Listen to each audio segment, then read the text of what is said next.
আসসালামু আলাইকুম ওয়া রাহমাতুল্লাহি ওয়া বারাকাতুহু। সকল প্রশংসা একমাত্র মহান আল্লাহর জন্য।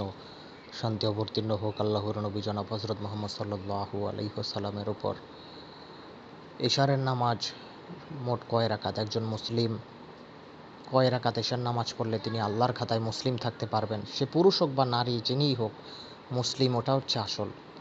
কারণ আল্লাহর কাছে মুসলিমের মর্যাদা যেই পরিমাণ রয়েছে, প্রকৃত যিনি মুসলিম, অন্য কোনো মানুষের সেই মর্যাদা আল্লাহর কাছে নেই। কারণ মমিনের পুরো জীবনটা তিনি আল্লাহর আদেশ এবং নিষেধের মধ্য দিয়ে চলার জন্য প্রাণপণ চেষ্টা করে, যিনি প্রকৃত মমিন।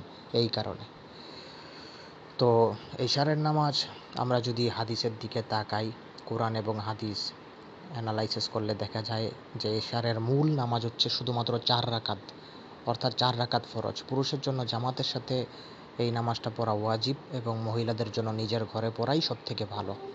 কেউ যদি 4 রাকাত এশার নামাজ পড়ে, তার এশার নামাজের হক আদায় হয়ে যাবে আলহামদুলিল্লাহ। আগে পরে যে সুন্নত রয়েছে, বেতের রয়েছে, বেতের তো একটা আলাদা নামাজ, এগুলো যদি কেউ পড়ে তিনি অনেক সওয়াব পাবেন। কিন্তু যদি কেউ না পড়ে তিনি কোনো গুনাহগার হবেন না। কারণ আল্লাহ পাক আমাদের জন্য দিনে রাত্রে 17 রাকাত ফরজ নামাজ ফরজ করেছেন। তো অনেকে বলে এশার নামাজ 17 রাকাত। না, এগুলো আসলে ভাই, এগুলো হচ্ছে মিথ্যা কথা। এশারের মূল নামাজ হচ্ছে ভাই শুধুমাত্র 4 রাকাত ফরজ। আপনি এটা বললে আল্লাহর খাতায় আপনি মুসলিম থাকতে পারবেন। কিন্তু পুরুষদের জন্য অবশ্যই জামাতে আদায় করতে হবে। পথে যদি মসজিদে যেতে ভয়াবহ রকমের সমস্যা যদি না থাকে, সামান্য অজুহাতে জামাত ছাড়া তার জন্য বৈধ হবে না, হবে না, হবে না। এবং নারীদের জন্য আপন ঘরে পড়াই হচ্ছে উত্তম। কারণ নামাজ ছাড়া কোনো মানুষ যিনি নিজেকে মুসলিম বলে দাবি করে, তিনি মুসলিম থাকতে পারবেন না ভাই।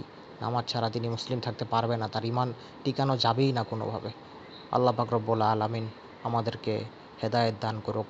আসসালামু আলাইকুম।